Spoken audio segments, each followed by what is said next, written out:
Let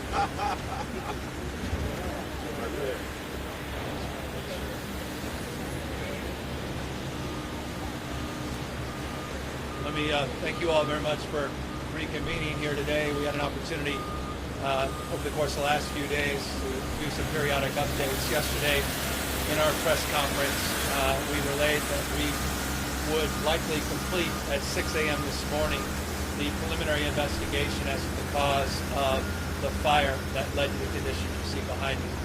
The fire marshal, who will speak in a moment after the mayor and a number of other speakers, they finished that investigation up about 12 hours early, and they made a determination, a preliminary determination. There was malice intent, that this fire occurred within the fence line of the facility you see behind me, that it was arson, and that it was done and set intentionally. That determination of who is responsible is an investigation that is ongoing, and that's an investigation that can be aided by the people of the region, not just those that may have been witnesses nearby, though those that are witnesses potentially nearby have already been contacted. We have some preliminary tips as it relates to the prospects of determining precisely who this individual or individuals may be.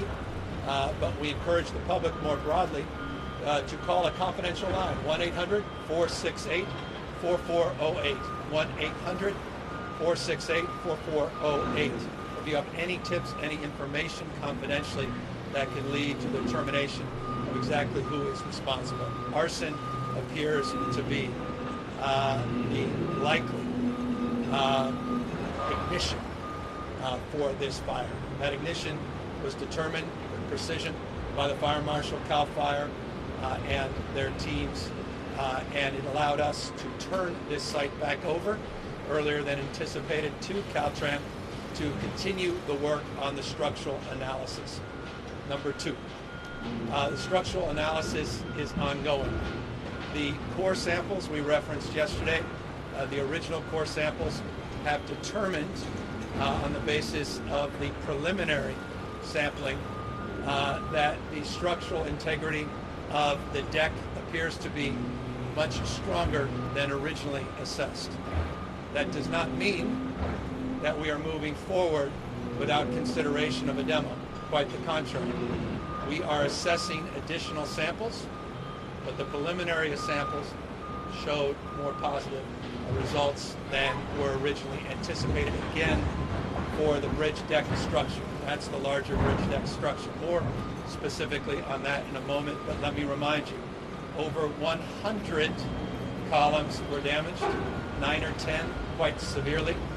You're seeing bracing already being conducted as we speak, and we'll continue the bracing work as we conduct subsequent sample testing. That subsequent sample testing should be back first thing tomorrow morning, and will allow us to make a subsequent announcement of whether or not we're tearing this down and replacing it, or we're continuing the retrofit and repairs and the bracing. It goes without saying that the bracing work would allow us to open up this structure much sooner than a complete demo and repair. Invariably and inevitably you can ask, well, how quickly can that work be done? We're assessing both and. We are working in parallel. We've identified contractors. Those contractors, many of them are actually working on site as we speak, and contracts. We're looking at incentives that were part of the protocols of the Northridge quake as it relates to how we structure those contracts, and we are in a parallel path looking at both repair and looking at the prospects of replace.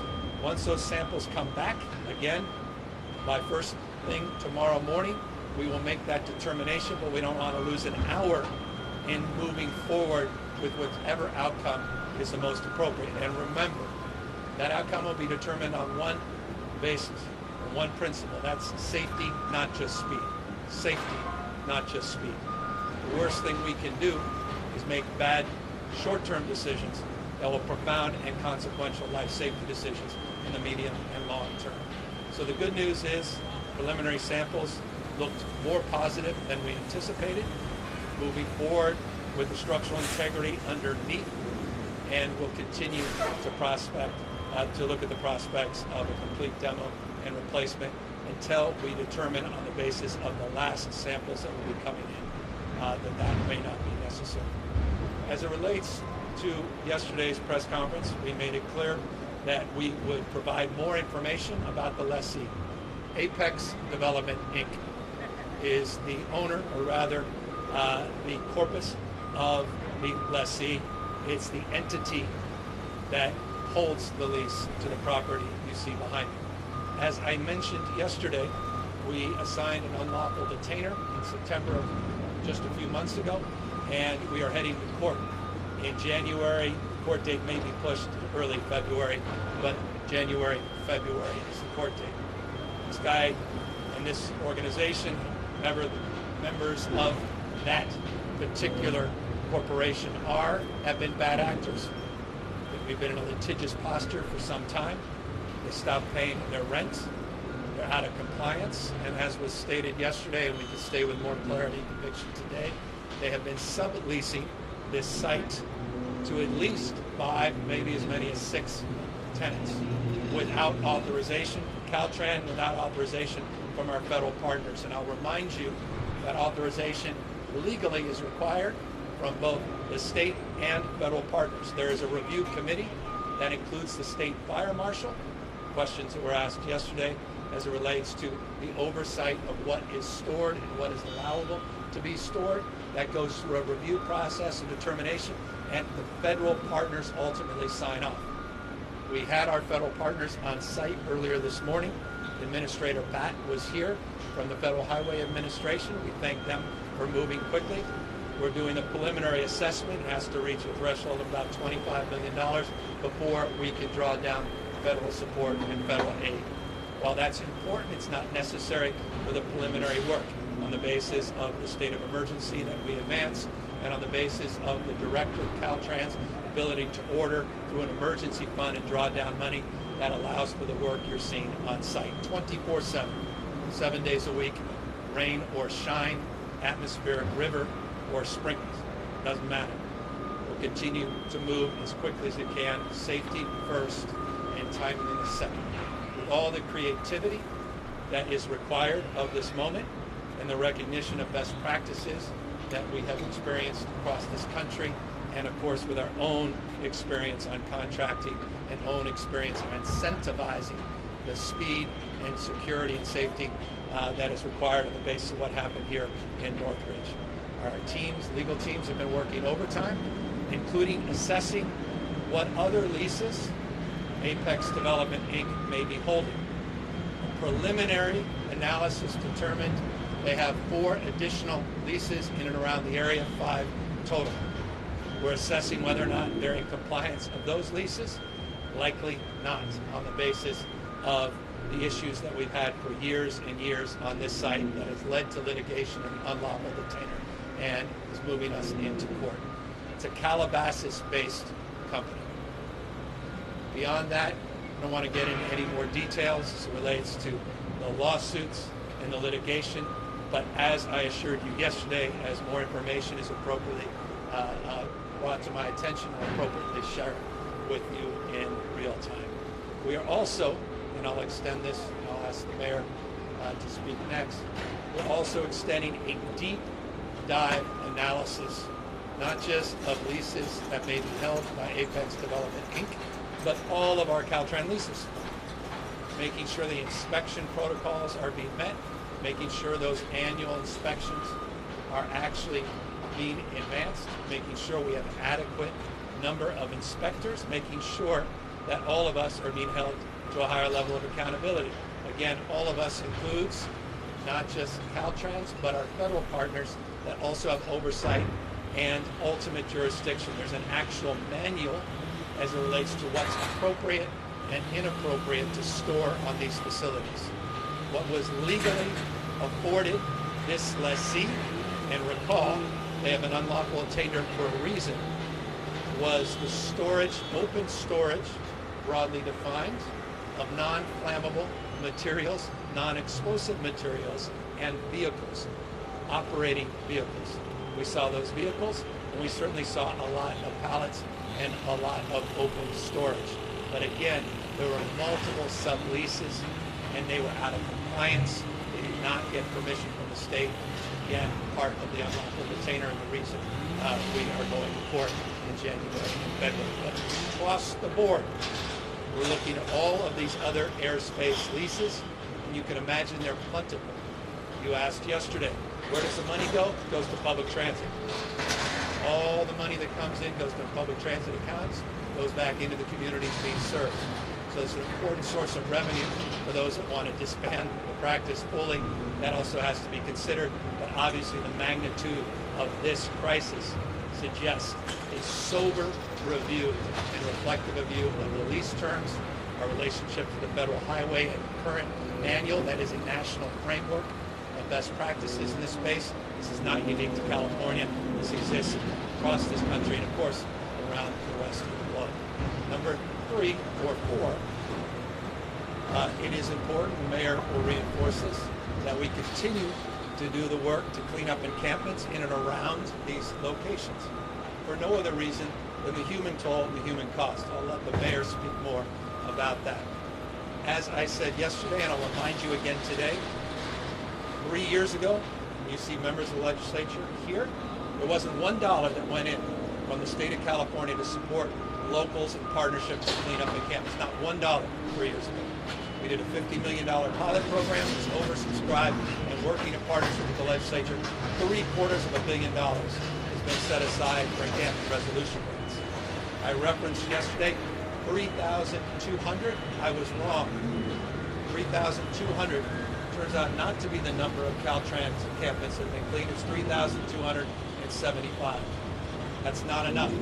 But 231 of them were cleaned up within a 2-mile radius of this site. Again, it's not enough. The reason we were out here in August of last year, literally right on this site cleaning up, was we recognize this is a hot spot and we have more work to do in that space. We recognize that responsibility, and we recognize the clarity of this moment to continue to prioritize, even if this turns out to be arson as it's suggested to be, and not an accident associated with any encampment. That does not obviate the concerns around subsequent fires and general issues of life and safety associated with encampments throughout Los Angeles and throughout the state of California. So that's the broad strokes overview. Set up a command center 24/7. We'll be setting up websites for more transparency in this space. Q&A will invariably ask me, and I'll be happy to answer timelines. But until then, let me invite up the most important person up here with respect to myself and others, and that's your mayor, who's been doing an outstanding job starting at 6 a.m. this morning as people were waking up to make sure that we're addressing the immediacy of concern, and that's logistics, traffic, and challenges that all Angelinos are facing in real time. With that, it's my honor, our great partner, Mayor Bass. Good afternoon, everyone. Let me first and foremost thank the governor. The governor and his team have been with us side by side. We have been joined together through this crisis, and I know and I have full confidence with his leadership and the support of our state legislators who are here, Senator Maria Elena Durazo, Assemblymember Joan Sawyer, and in a minute I'll introduce our supervisor, that we are joined at the hip and we will make sure that we get through this crisis. As Angelinos, we have been through crises before. Just a couple of months ago, we were here preparing for what we thought was going to be a hurricane. What happened was our city came together united. And if any other time we need to be united, it is right now. We need to make sure that as Angelinos, we never ever turn on each other. So I want to reiterate what the governor said. We know that the origin of this is arson. We do not know other information.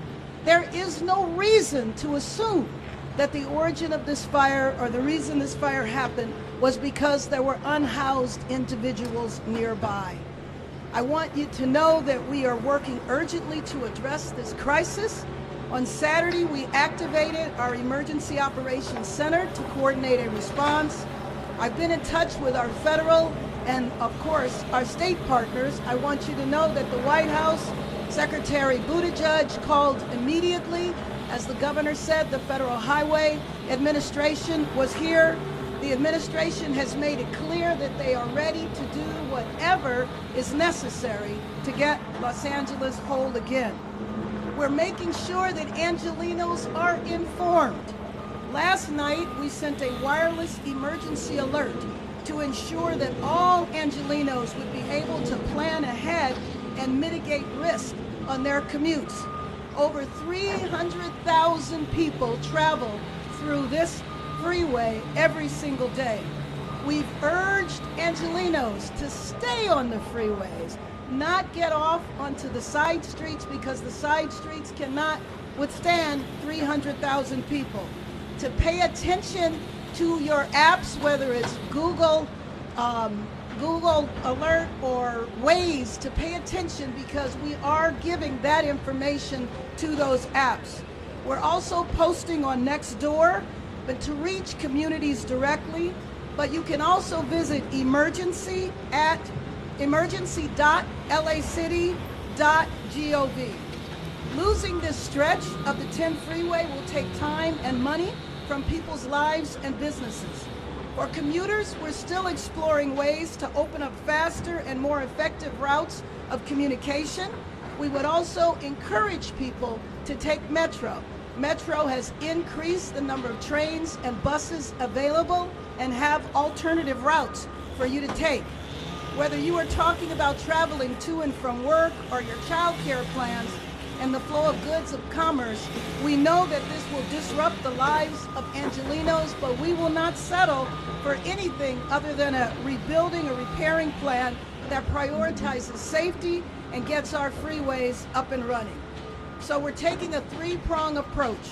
Number one, ensuring that we are coordinating a comprehensive plan from the city's traffic center and our emergency operations center to address the traffic impacts of this closure with our local, state, and federal partners. Number two, we're getting the 10 freeway up and running as fast as possible and bringing accountability to that effort. And finally, providing updated and detailed information to ensure that our communities and commuters are well informed every step of the way. I assure you that we will not stop until the job is done. To Angelenos, the most important thing you can do is stay informed about the commutes.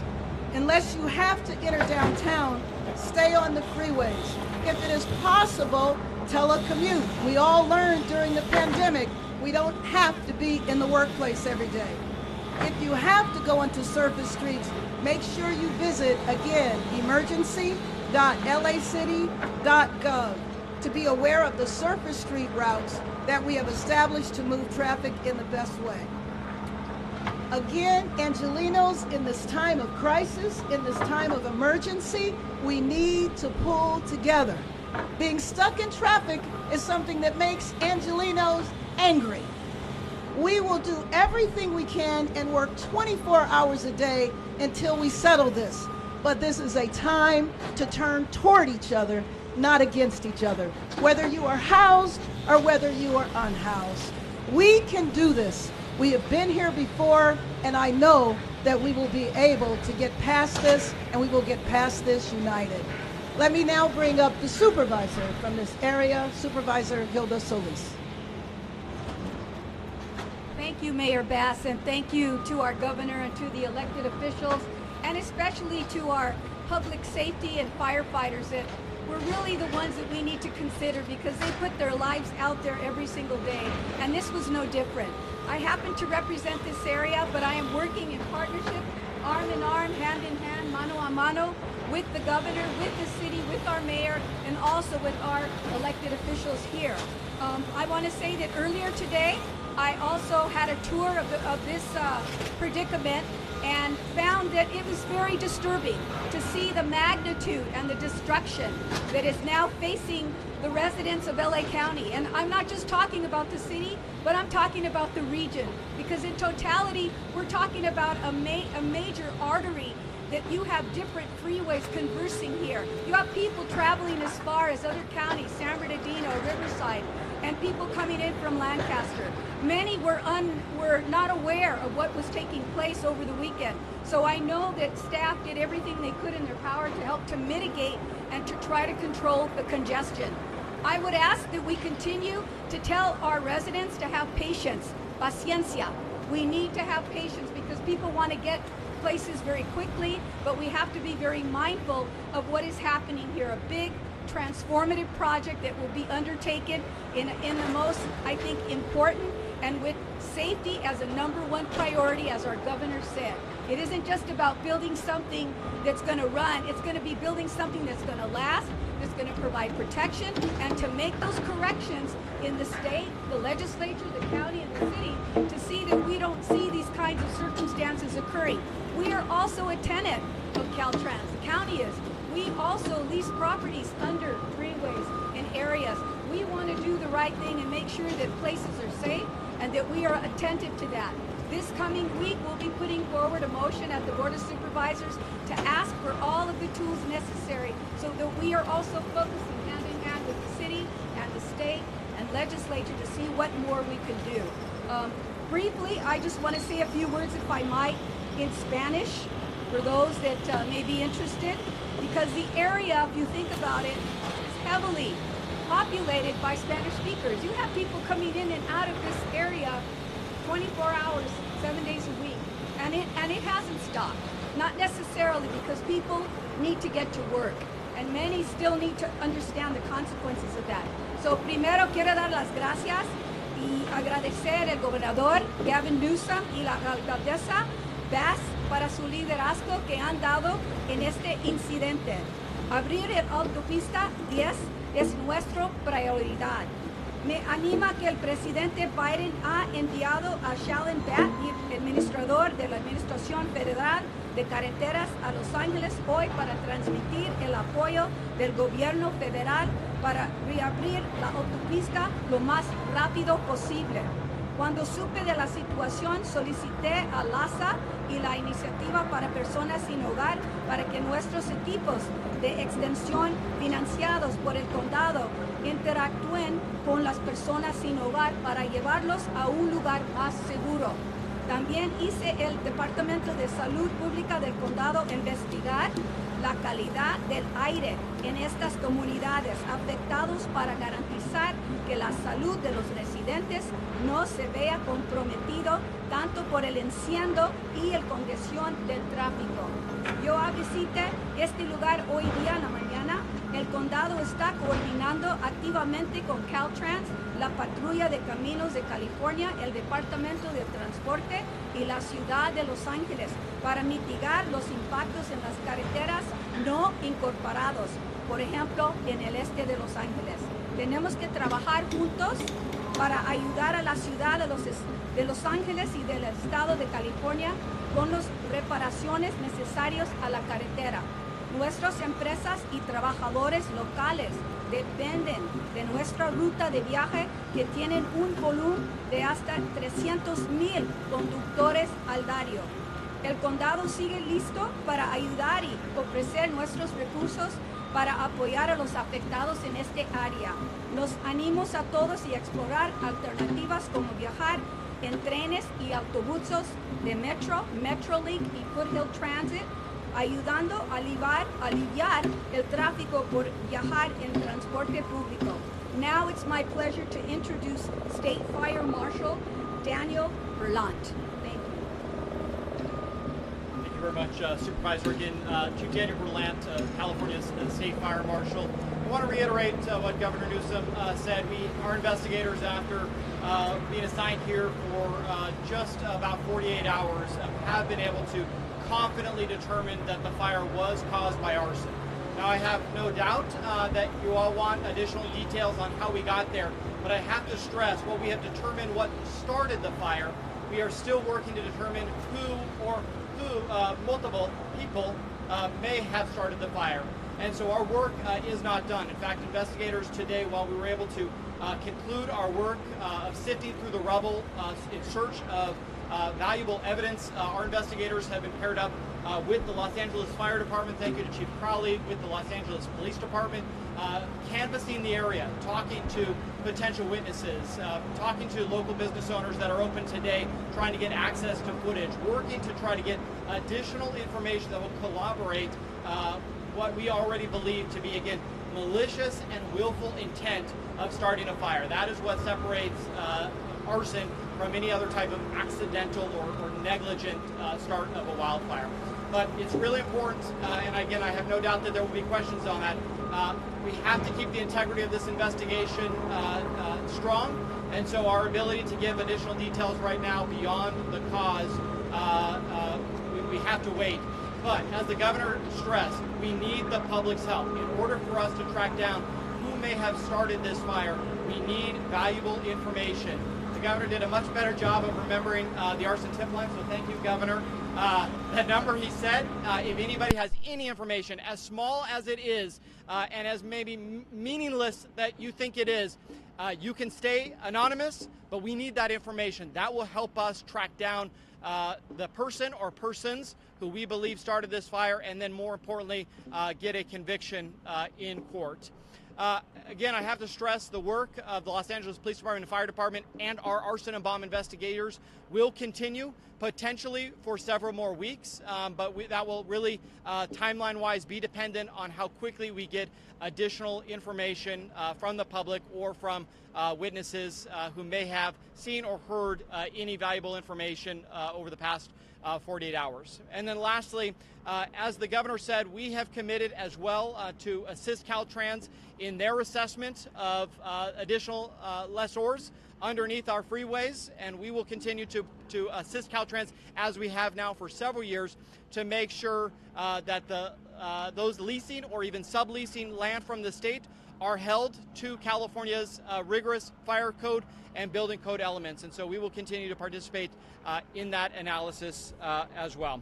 I'll now turn it over to our Secretary of Transportation to conclude. Good afternoon, everybody. And I want to start off by thanking the State Fire Marshal. As the governor mentioned, he and his team, they got the work done on this investigation. They got it done 12 hours ahead of schedule. They initially predicted 6 a.m. this morning. They got it done by 6 p.m. last night. So thank you to you and your team for all the hard work. Also want to thank all the elected officials who are present, state and local. Thank you as well for your support. Mayor Bass has been, as the governor mentioned, she's been key in all of this, her partnership. So thank you, Mayor, for all your support. And to Governor Newsom, he's been all over this issue from day one. He's stressed to me that this is the #1 priority for the state and for him. So that means no choice for me. #1 priority, undoubtedly, for me and the entire team that works for the transportation agency. Before I get into some prepared remarks, I just want to share with you a new website that is now online. Fixthe10.ca.gov. Fixthe10.ca.gov. FIXTHE 10 as a number 10.ca.gov. It's where you can go for updates on this project, alternate routes, additional information about everything that's going on related to getting this roadway behind us back open. So, as you heard from the governor, Caltrans is working 24/7. There are 12-hour shifts happening right now to get this roadway repaired or whichever path we go down to determine the engineering impact of this vital structure in Los Angeles that carries nearly 300,000 vehicles every single day. The contractors will be clearing hazardous material. They're doing that as we speak. They'll be doing it as safely as they can. And they're shoring up the deck so that engineers could continue to collect coring samples to give us a clearer determination of the path forward. We've been able to take concrete and rebar samples from the bridge, and engineers are analyzing those samples as we speak to determine the structural integrity of the bridge. They should have more recommendations and possible scenarios and options within the coming days. So you will have more information from us in these briefings on a potential path forward. A lot of that information will be coming directly, potentially from the governor. Please know that we're determining the best course of action for getting this roadway back open as quickly and as safely as possible. As the governor mentioned, we were fortunate to have the administrator of the Federal Highway Administration, Shailen Bhatt, present with us this morning to tour the damage on this roadway. He promised support from the financial, environmental, and policy side. And that's wonderful news from our federal partners. Caltrans and the City of Los Angeles are also fortunate to have the full support, as I mentioned, of the governor's office and his team. We also appreciate the partnership of several other state agencies. As I mentioned before, CAL FIRE has been critical to this. The CHP have been very important partners. Captain, thanks for being here right now throughout the day. We've also had the great partnership and support of some of Mayor Bass's teams. The Transportation Department, local Transportation Department, LA DOT, Metro Link, and LA Metro have been key partners in making sure that transit service is online and transit service is increased to help get people around the region. So to everybody, all Angelenos, please continue to use alternate routes. Take public transit, plan extra time for your trip, and telework if possible until we can again get this roadway back safely open. With that, I want to jump to Q&As. Anybody here, the governor, the mayor, to take questions, any of us up here. Questions?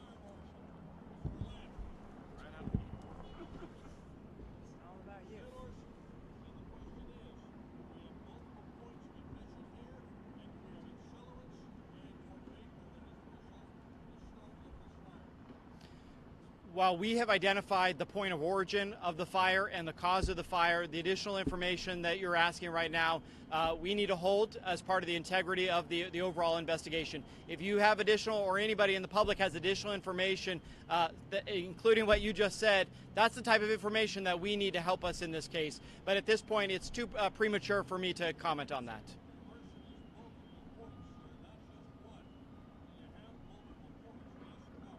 At this point, it is still under investigation.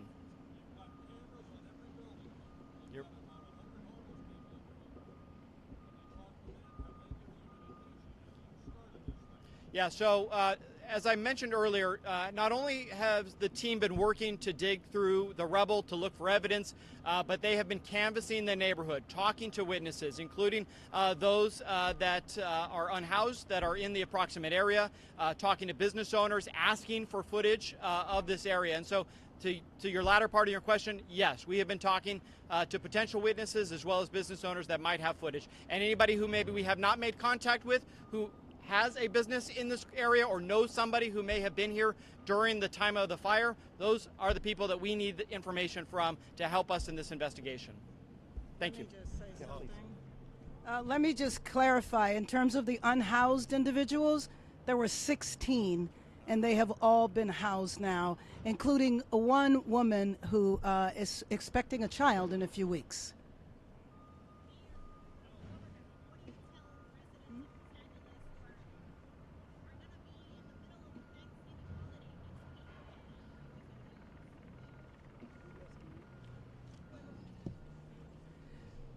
Well, we will be producing on a daily basis any changes in routes, but one of the number one things I would say is public transportation, because there will be extra trains, extra buses for people to get around. That would be the number one thing I would say. The other thing would be to pay attention to the apps, because the apps will be able to direct you as to how you should navigate the freeways, and we want people to stay on the freeways because, again, especially during the week, it might be a little different during the holidays, our streets cannot handle 300,000 cars. And here's what I would tell them. We're working our tails off to get this reopened. We're going to know a lot more tomorrow morning. As I said, the preliminary sampling looked positive. That's the preliminary sampling. So it looks at the moment like a demo and a complete replacement. That said, we'll know more in the morning. We're working in parallel tracks, so we're not losing an hour, let alone a day, in terms of advancing both scenarios. hear you.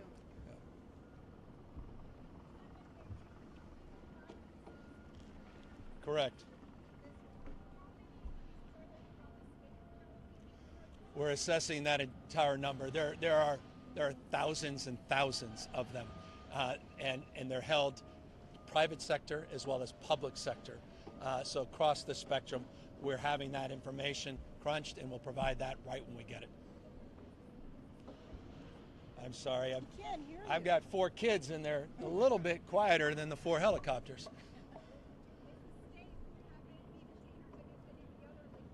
Yes, once that information is brought to light, we will be providing all that information. We're assessing all of that, all the leases in every Caltrans jurisdiction and division in the state. We have teams of people crunching that data and provide that information when it's made, when we receive it.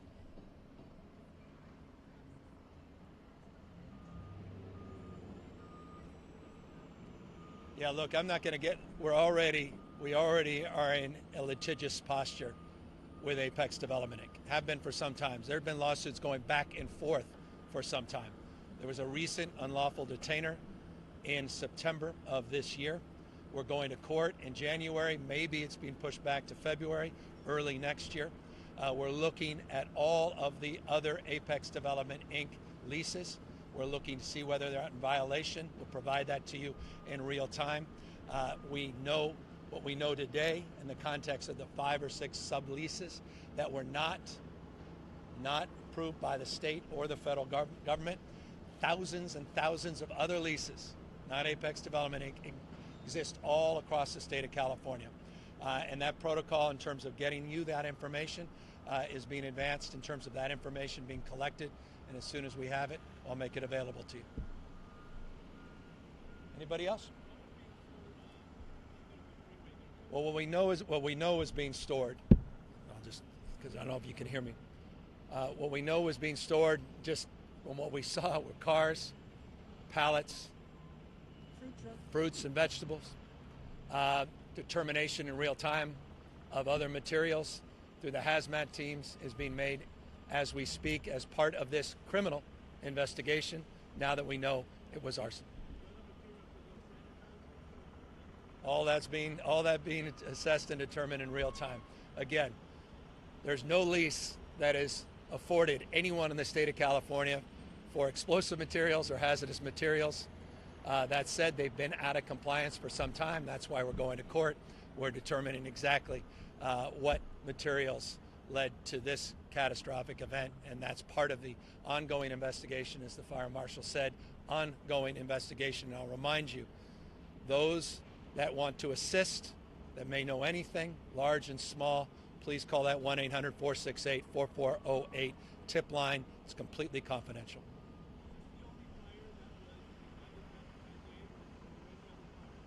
I'm not aware of any other fires that occurred in this particular area on that day. Well, thank you all. Thank you, everybody. Thank you.